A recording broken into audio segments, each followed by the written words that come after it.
Welcome to our Meet the Experts reality TV panel. I am Marcus James Dixon, Senior Editor at Gold Derby, and I'm here with Joseph Guidry of Full Bloom, Joseph Litzinger of Life Below Zero, Craig Plestis of The Masked Singer, and Graham McTavish of Men in Kilts.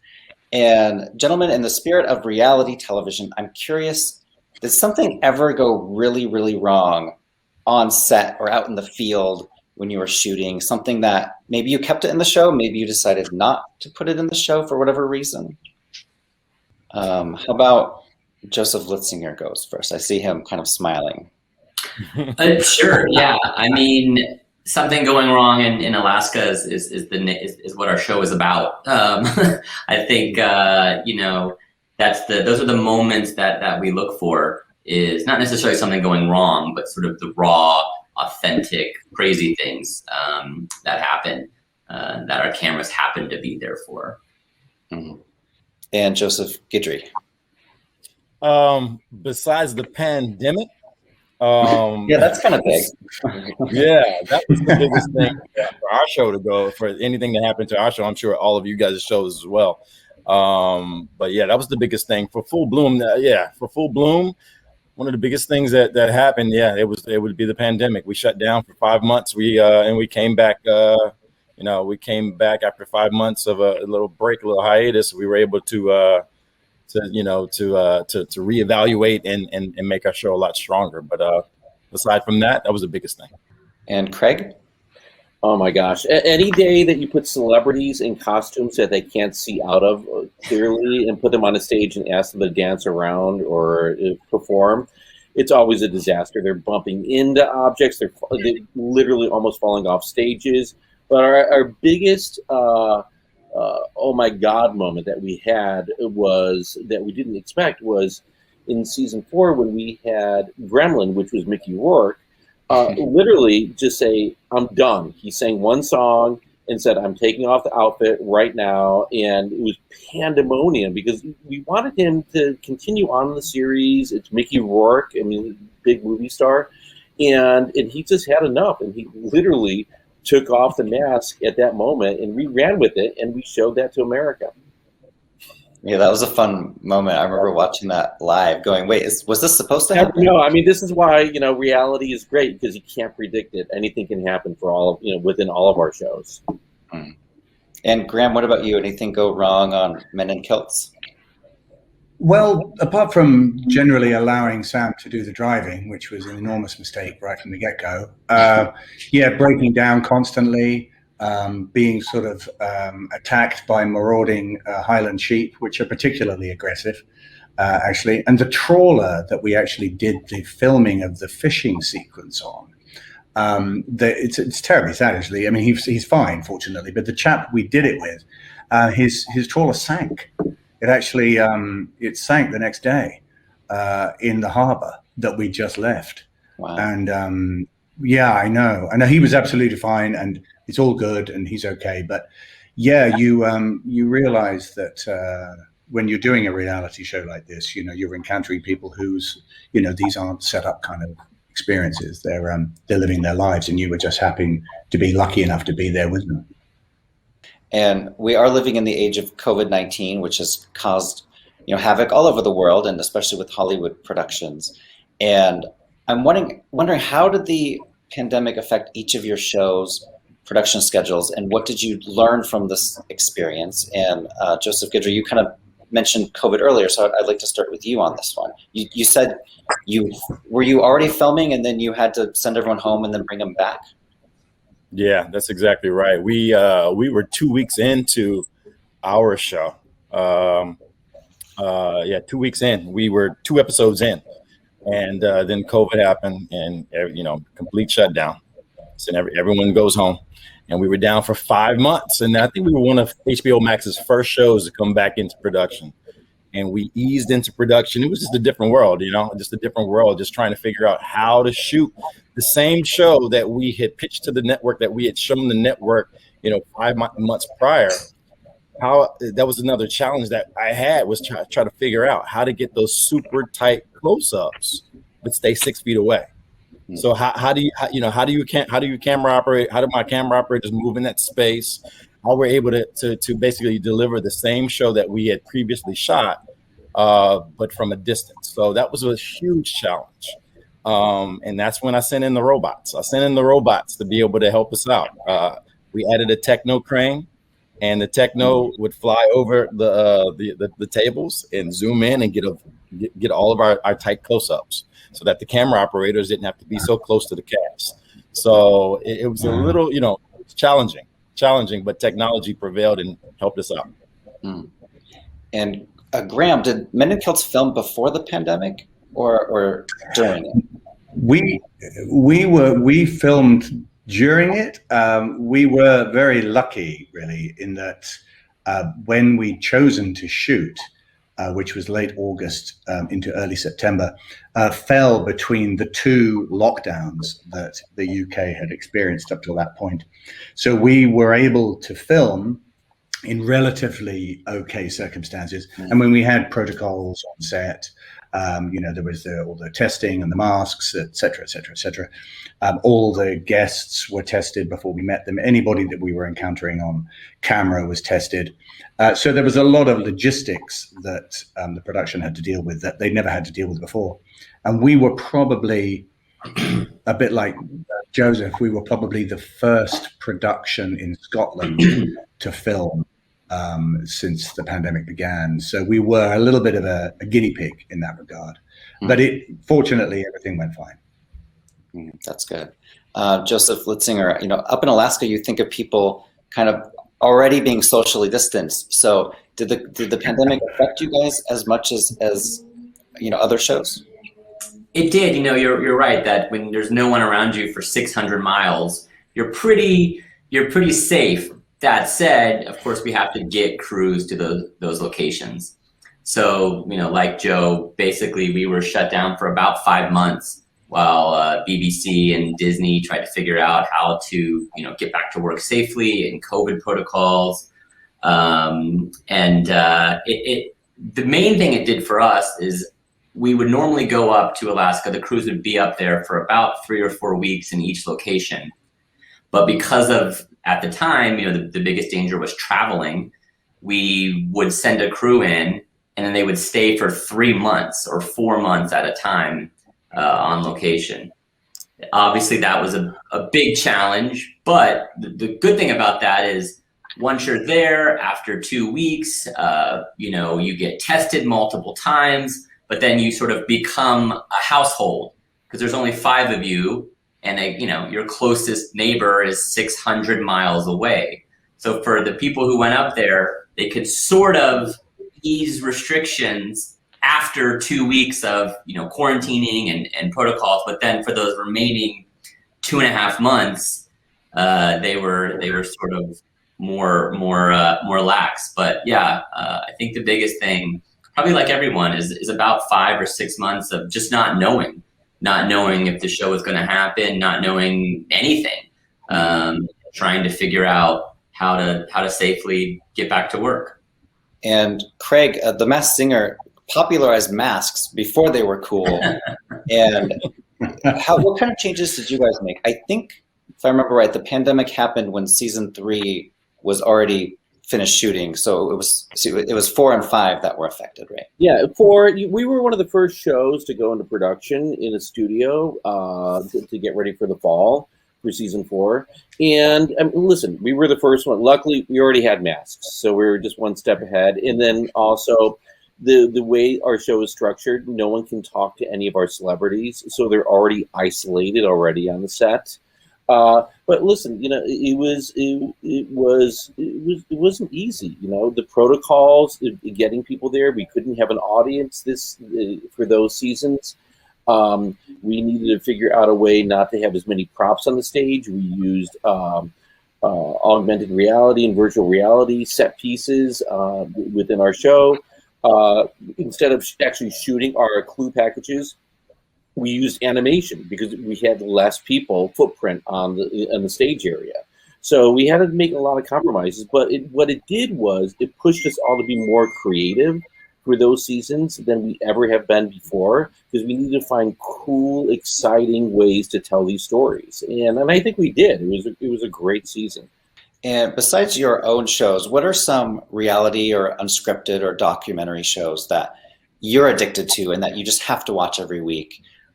Mine is Survivor. I've been a day one fan of Survivor for 21 years ago, and I'm really bummed that it's been affected by COVID. It has not come back yet.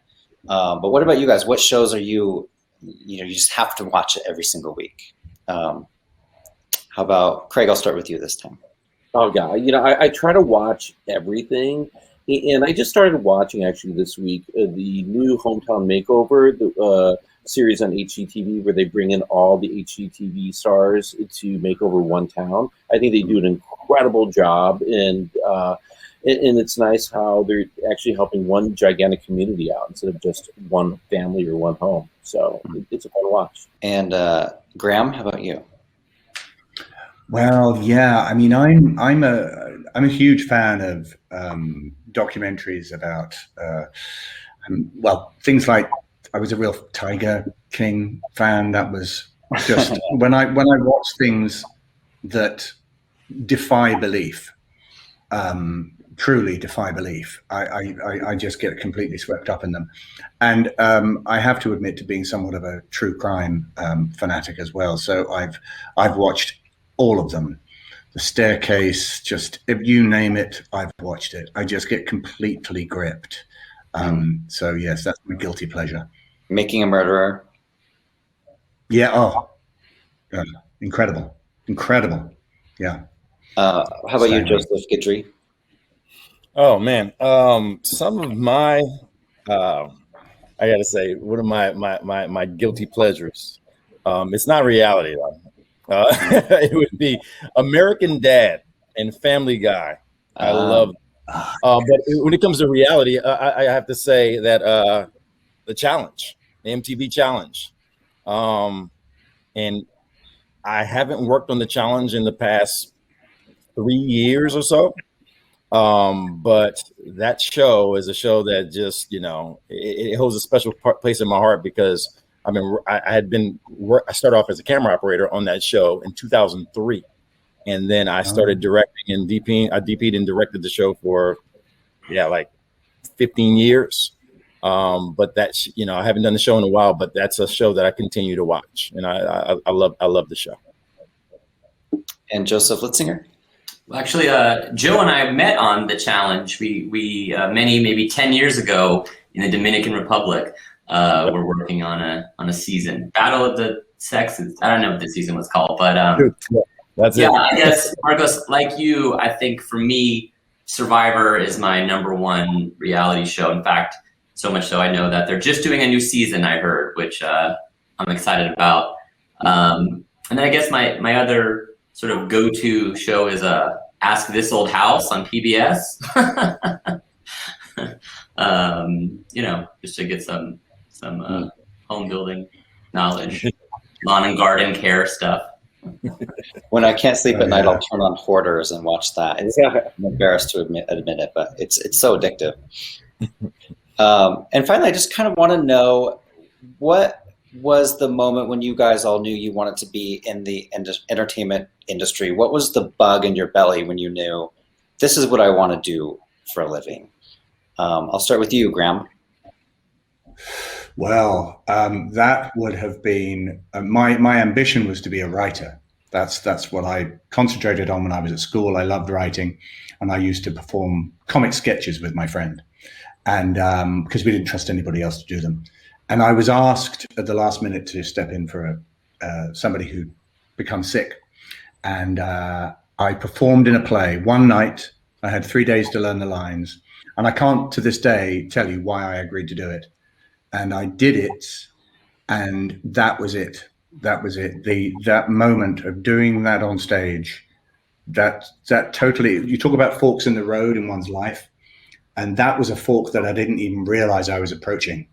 And when I got to it, there was only one direction I wanted to go, and I was lucky enough to have very supportive parents, and so that's what set me off when I was 17. Yeah. Joseph Litzinger. I think as a kid, I always loved, probably like everyone, loved TV. I would the highlight the TV guide every month, week it would come. But really, it was honestly watching Survivor in college, the very first season, where I realized like I want to be a part of something where I get to travel to new locations and see new places. And basically, ever since then, my very first job was an attempt to get someone to pay me to travel and see new places. And just like I was saying about Joe and I working in the Dominican Republic, and Joe's probably traveled the world working on the challenge. And I've been very fortunate now that I've been all over Alaska. But just sort of that travel bug really is what got me into television. And Joseph Guidry? Yeah, for me, when I first started out, I didn't even want to be in the industry. I was going to school to become an X-ray technician, and I wanted to take different types of pictures, and I needed a job to help pay my way through college.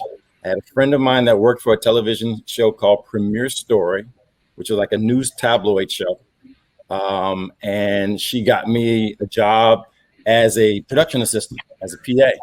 And I used to wear these Michael Jordan jerseys to work all the time. And people used to think that I looked like Michael Jordan, right? Mm-hmm. So then Michael Jordan's father was murdered, right? So the producers of the show wanted the show was like a news tabloid show. It was kind of like Hard Copy Current Affairs from the producers of Hard Copy and Current Affair. And they wanted to cover the story about Michael Jordan and his father. So they approached me one day and said, "Hey, what do you want to do in this industry?" And I'm like, "I just need a job. I'm not nothing." And then, well, how about this? We want you to go to Birmingham, Alabama. See if you can talk to Michael Jordan. You're like this big fan of you love Michael Jordan, right? I'm like, yeah, I love Michael Jordan. Would you like to meet him? Yes, of course. Go to Birmingham, Alabama, see what you can do. Here's a high-8 camera. Take this with you and just see what you can do. Okay. So I go to Birmingham, Alabama. He was playing minor league baseball for the Birmingham Barons at this time. And I meet Michael Jordan, and I get my camera out, my little high-8 camera, and I start shooting him. And I do all this undercover investigative stuff for 4 days. My quest to find Michael Jordan and talk to him on camera and this and that.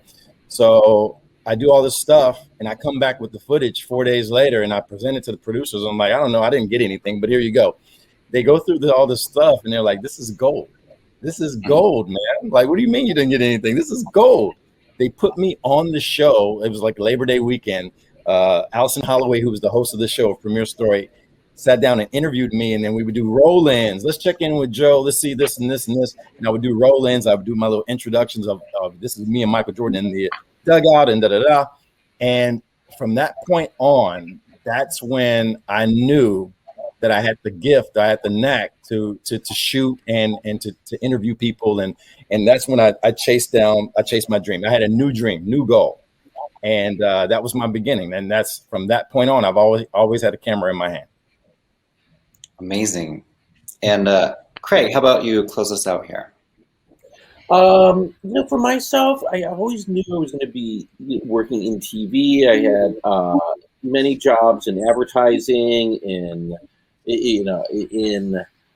scripted. I was working for NBC, but how I got into reality was I was at NBC. I was in the marketing department. I was the vice president in charge of reality programming, not reality programming, reality promotion and dramas. And I forgot what year it was, but Joe Millionaire had just hit over on Fox, and it was gigantic. And I remember being in a meeting. Jeff Zucker was leading the meeting, saying, "How come we didn't have it?" And he was just like grinding everyone there. And I'm like, at that point, I was thinking about getting into scripted development, and I'm like going, "Oh, I don't want to do any development. I'm going to be fine. I'll just stay over here on the marketing side." And later that afternoon, I get a call into Jeff Zucker's office saying, "Jeff wants to see you." And I'm like, "Oh, I'm going to get fired. Oh my gosh." And literally at that moment, he said, "You know what? You want to go in development? I want you to go into reality, and I want you to find our next big hit." And I said, do I have a choice? and and so at that point, I started working, and my first show was called For Love or Money, and it was the #1 show that summer. And I had literally 4.5 months to get that up and running. And the rest is TV history. Well, thank you guys all so much. This was so fun to chat with you. And if there's any Emmy voters watching, all these shows are on the ballot. So we have Men in Kilts, Life Below Zero, Full Bloom, The Masked Singer, and we hope that the voters remember you guys when it's time to mark their ballots. Thank you all so much. Have a great day.